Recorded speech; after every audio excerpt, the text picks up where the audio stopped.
The El Presidente. Hey everybody, I'm Michael with Asymmetrical Preparedness. And today we're going to talk about some defensive handgun scenarios. More specifically, El Presidente. We got the targets down there, as you can see. I just have a paper plate simulating the body, paper bowl simulating the head. So what you do is you engage targets, 3 targets, separated by, 2 or 3, 4 feet each-ish, depending on how you want to do it. 2 shots to the body, 2 shots to the body, 2 shots to the body, reload, 1 shot to the head, 1 shot to the head, 1 shot to the head.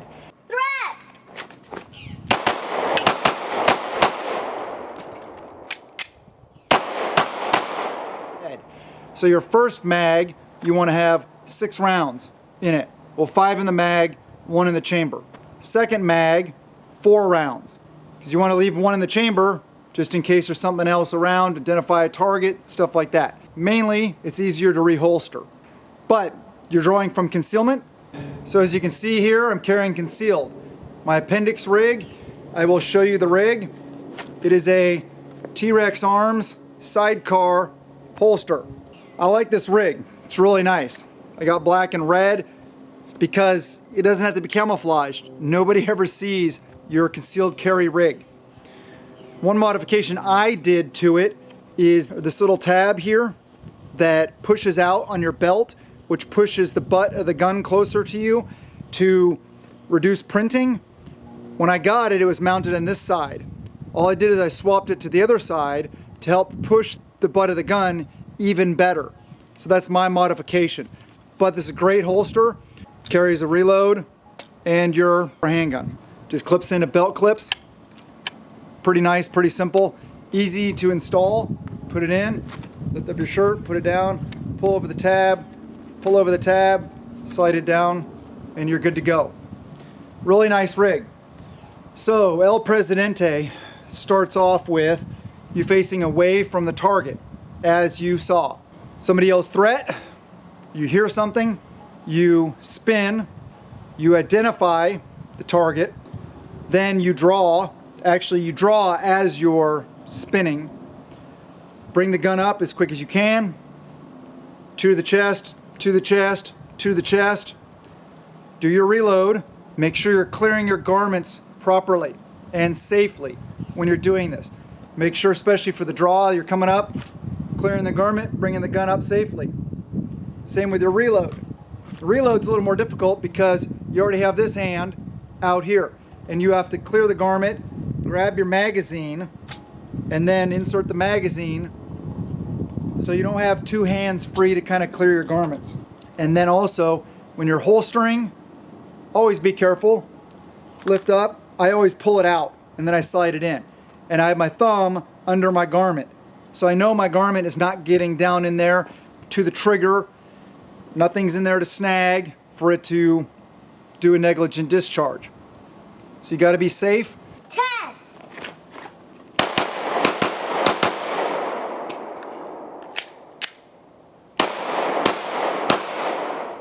A slow hit is better than a fast miss. Yes, this drill is about speed, but it's also about accuracy. Accuracy is very important. Ran this drill yesterday in a training session. We had a modification to it though. We did the 2-2-2-1-1-1, but then what we did was holster, run over about 10 yards away to a shotgun, 12 gauge shotgun that had 3 rounds loaded in the tube. Engaged 3 separate steel targets, then reload 3 more rounds, and then 3 more engagements of those separate targets. I did pretty well, managed to pull it off in 23.6 seconds from start to finish. So pretty good. Oh, and all my headshots were right here in this group right here. They were a little high. They were actually more a little bit on the forehead instead of right here in the cavity. But all good. And all my body shots were all 8 ring or better. So 8, 9, or 10 ring. So that's pretty decent. And that was my first run. We actually only did 1 run of that each. Not that I was training with other people, you know, because Congress doesn't want that to happen, but I was training by myself. Safety is key. If you're starting off doing this drill or doing any kind of work with any kind of weapon, you need to be careful and just go slow. Just take it nice and slow. I'll do a quick run through of what I feel to be slow. I clear my garment. I look down to make sure it's clear. Draw the handgun. Present. Dry fire. Fire. Fire. Fire, fire, fire, fire. Reload. Bring the gun up here. Drop the mag. Practice clearing your garment safely. Bringing the mag up. Look at the mag well. Make sure you're positively inserting it. And then bring it back on target. Dry fire, dry fire, dry fire. And then kind of just check the area. Make sure there's no more threats. And then you want to holster safely. So clear your garment, look down, make sure it's safe to holster, and holster it. Safety is key, especially in training. You don't want to hurt yourself or anyone else. One thing I do want to talk about also and mention, with a Glock, 5th gen, probably other generations of Glocks, I know 4th gen and think 3rd gen also. All of them may do it, but I don't know for a fact. Glock magazine with a round inserted, if you put it in the mag well and then you jam it home pretty darn hard, the slide will automatically go forward. To me, that's a good thing. Some people may not like that, but be careful, know what it'll do, and I'll show you right here. I'll put it in the mag well, slam it home. See, slide went forward, magazine empty, round in the chamber. A guy told me that the Magpul PMags won't do it though, that only the Glock mags will. So here's a Magpul PMag with a round in the chamber. Let's see if it does it. There you go. Magpul PMag. No round in it anymore. Round in the chamber. So, yes, PMags will do that. My buddy didn't think it would, but did a little test. He ended up getting his to do it also. That's just one thing of note.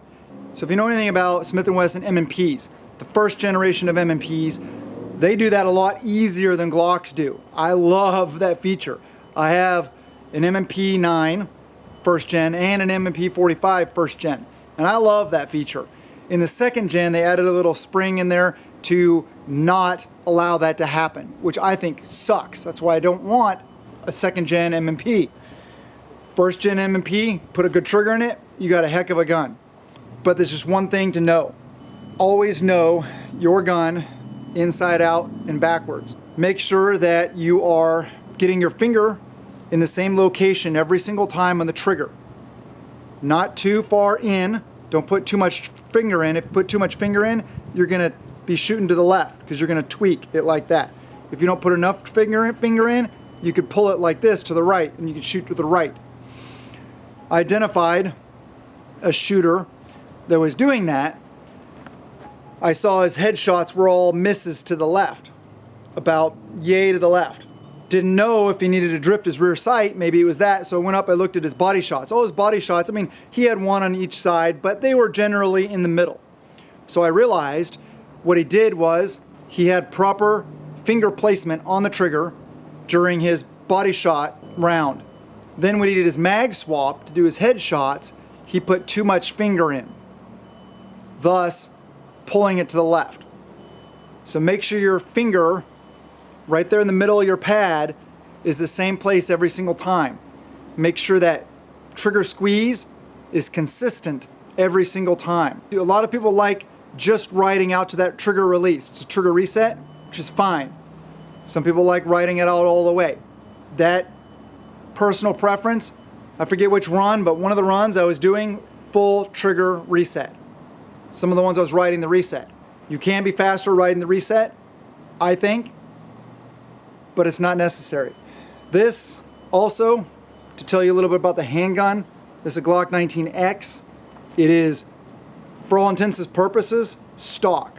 No trigger upgrades. The only upgrades are TrueGlow TFX Pro sights with the tritium and the fiber optic. Undercut trigger guard and move the bump forward, stippled, and that's it. No trigger work, no comp, nothing. You can shoot these guns fast. The 5th gen triggers, I feel, are great. No problem with them. I don't like messing with Glocks because they're known for their reliability. Keep them reliable. I know that Glocks are kind of like the Legos of the handguns, just like ARs are. You can do almost anything you want to a Glock. But please, my recommendation is leave it alone. Seriously, just throw some good sights on there, whatever you want, maybe undercut, do some stippling, and use it. Train with it. Don't put money into it. If you want to put money into a Glock, put it into training ammo and range time. That's where you'll get better with a Glock. There's a lot of other drills out there you can also run. This is just one of them. I just wanted to talk a little bit about it today, show me running through it a couple times. One thing I do not have is a shot timer. So I need to get one of those so I can actually film a video, show you guys the times, all that kind of stuff, and to help push myself to get better. I'll tell you a little bit about why you want a shot timer. Because a lot of people are competitive. I'm competitive with myself. So I want to always improve. So I want to improve my overall time. But that's not all a shot timer tells you. Not just your overall time, but it'll tell you time from when it goes off to your first shot. So you can try to close that up, tighten that up a little bit, become faster on your first shot. Also, time between shots. So you can tell, okay, were my first 2 shots not as close as my 3rd and 4th shots, my 5th and 6th shots? And then it'll also tell you from your 6th shot to your 7th shot, how quick was your reload, how long it took you to do your reload. And so all those different things you can fix. You can shorten your overall time, get faster. You know your accuracy. Accuracy is more important than speed. But once you got your accuracy down, try speeding it up some until your accuracy suffers. Then try to stay at that speed and improve your accuracy. But you can also concentrate on getting that first shot off quicker, doing faster reloads, all these different things that a shot timer will tell you. So that's one of those things I definitely want to get. And we'll have some fun here on video showing you guys different things, showing you guys the splits, reload times, total times, etc. I love you guys. Have a wonderful day, and blessings to you and yours.